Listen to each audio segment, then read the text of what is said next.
நீங்கள் பார்த்துக் கொண்டிருப்பது உங்கள் விஜய்.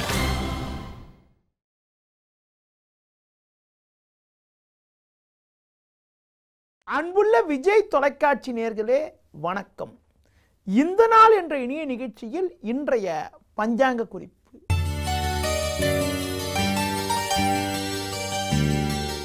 23/7/2015 ஆடி 7ஆம் தேதி வியாழக்கிழமை. சப்தமி திதியானது மாலை 6:28 வரை, பின்பு அஷ்டமி. சித்திரை நட்சத்திரமானது நாள் முழுவதும் உள்ளது. நாள் முழுவதும் சித்த யோகம். ராகு காலம் மதியம் 1:30 முதல் 3 மணி வரை. யமகண்டம் காலை 6 மணி முதல் 7:30 வரை. சுப ஓரைகள் காலை 9 மணி முதல் 11 மணி வரை, மதியம் 1 மணி முதல் 1:30 வரை, மாலை 4 மணி முதல் 6 மணி வரை, இரவு 8 மணி முதல் 9 மணி வரை. இனி இன்றைய ராசி பலன். மேஷ ராசி நேயர்களே, செவ்வாயானவர் 3இல் அமைய பெற்று 6, 7 ஆகிய ஸ்தானங்களில் சந்திரனானவர் சஞ்சாரம் செய்வதால் உங்களுடைய பலமும் வலிமையும் அதிகரிக்கும். இருந்த பிரச்சனைகள் எல்லாம் முழுமையாக குறைந்து அனுகூலங்கள் ஏற்படும். தொழில் ரீதியாக லாபகரமான பலன்கள் இருக்கும். ரிஷப ராசி நேயர்களே, சந்திரனானவர் 5, 6 ஆகிய ஸ்தானங்களில் சஞ்சரிப்பதும் 3ஆம் வீட்டில் சூரியன் சஞ்சரிப்பதும் உன்னதமான அமைப்பு ஆகும். உத்தியோகத்தில் இருப்பவர்களுக்கு நல்ல பதவி ஒன்று தேடி வருவதற்கான வாய்ப்புகள் இருக்கிறது. குடும்பத்தில் இருந்த சின்ன சின்ன பிரச்சனைகள் எல்லாம் கூட முழுமையாக விலகி அனுகூலங்கள் உண்டாகும். மிதுன ராசி நேயர்களே, உங்கள் ராசிக்கு 3ஆம் வீட்டில் சுக்கிரனானவர் சஞ்சரிப்பது, 2இல் புதன் சஞ்சரிப்பது எல்லா வகையிலும் ஏற்றத்தை ஏற்படுத்தக்கூடிய அமைப்பாகும். ஜென்ம ராசியில் செவ்வாய் சஞ்சரிப்பதால் முன்கோபத்தை குறைத்து கொண்டு உடன் இருப்பவர்களை அனுசரித்து சென்றால் ஏற்ற மிகுந்த பலன்களை எளிதில் அடைவதற்கான வாய்ப்புகள் இன்றைய நாளில் உண்டாகும். கடக ராசி நேயர்களே, 2ஆம் வீட்டில் குருவும் சுக்கிரனும் அமையப்பெற்று 3, 4 ஆகிய ஸ்தானங்களில் சந்திரனானவர் சஞ்சரிப்பதால் பல்வேறு வகையில் ஏற்ற மிகுந்த பலன்களை அடைவீர்கள். இருந்து வந்த பிரச்சனைகள், நெருக்கடிகள் எல்லாம் குறைந்து சாதகமான பலன்கள் ஏற்படும். சிம்ம ராசி நேயர்களே, லாபஸ்தானத்தில் செவ்வாயானவர் வலுவாக அமையப்பெற்று ஜென்ம ராசியில் சுக்கிரனானவர் சஞ்சரிப்பது உங்களுக்கு பல்வேறு வகையில் ஏற்றத்தை ஏற்படுத்தக்கூடிய ஒரு உன்னதமான அமைப்பாகும். 2ஆம் வீட்டில் ராகுவானவர் சஞ்சாரம் செய்வதால் உடன் இருப்பவர்களை அனுசரித்து சென்றால் சாதகமான பலன்களை எளிதில் அடைந்து ஏற்றங்களை அடைய முடியும். கன்னி ராசி நேயர்களே, 10ஆம் வீட்டில் செவ்வாயும் லாபஸ்தானத்தில் சூரியனும் சஞ்சரிப்பதால் நினைத்ததெல்லாம் நிறைவேறும். எதிர்பாராத பண வரவுகளால் இருந்த கடன் பிரச்சனைகள் குறைந்து சேமிப்புகள் அதிகரிப்பதற்கான வாய்ப்புகள் இன்றைய நாளில் உள்ளது. துலா ராசி நேயர்களே, லாபஸ்தானத்தில் சுக்கிரனும் குருவும் சஞ்சரிப்பதால் கடந்த கால நெருக்கடிகள் எல்லாம் படிப்படியாக குறைந்து அனுகூலமான பலன்கள் உண்டாகும்.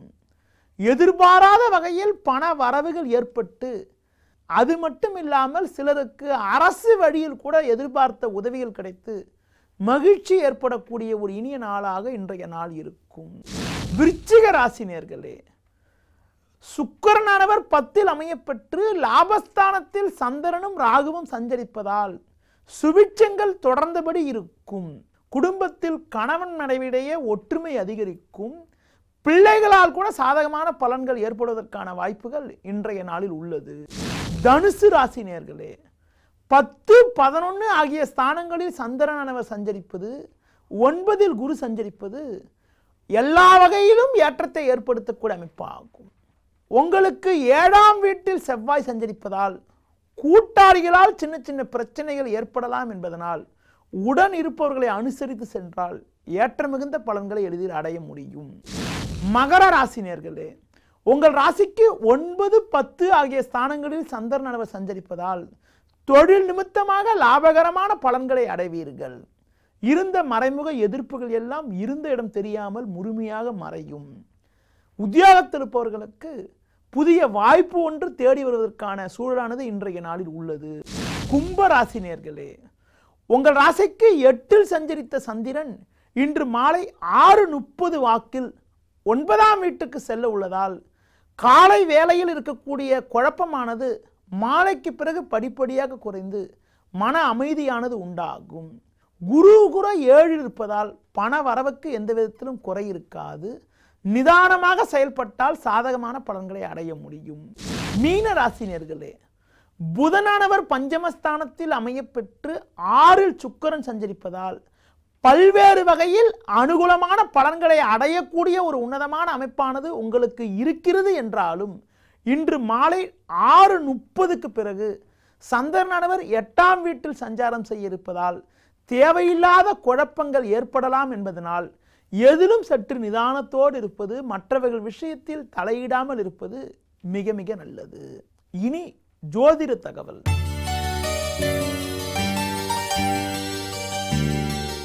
திருமண வாழ்க்கை ரீதியாக ஒரு ஆண் என்றால் கல்யாணமாகி வரக்கூடிய மனைவி வழி உறவினர்களிடம் ஒரு சுமூகமான ஒரு சூழ்நிலையானது எந்த மாதிரி கிரகமைப்பு இருந்தால் ஏற்படும்.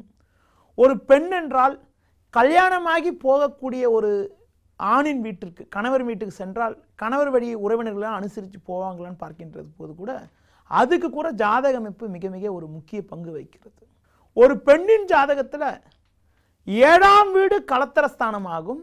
7க்கு 2ஆம் வீடு 8ஆம் வீடு, லக்னத்துக்கு 8ஆம் வீடு, 7க்கு 2ஆம் வீடு கணவரோட குடும்ப உறுப்பினர்களை குறிக்கக்கூடிய பாவமாகும். ஒரு பெண்ணுடைய ஜாதகத்தில் 8ஆம் வீடு பாதிக்கப்பட்டால், 8ஆம் வீட்டில் பாவகரங்கள் அமையப்பெற்றால் அந்த பெண்ணுக்கு கணவர்கிட்ட ஒற்றுமையாக இருப்பாங்க. ஆனால் கணவர் வழி ரிலேஷன்ஸ் கிட்டலாம் அவ்வளோ ஒற்றுமையாக இருப்பாங்கன்னு சொல்ல முடியாது. அதுபோல் ஒரு ஆணின் ஜாதகத்தில் 7ஆம் வீடு கலத்தரஸ்தானமாகும்.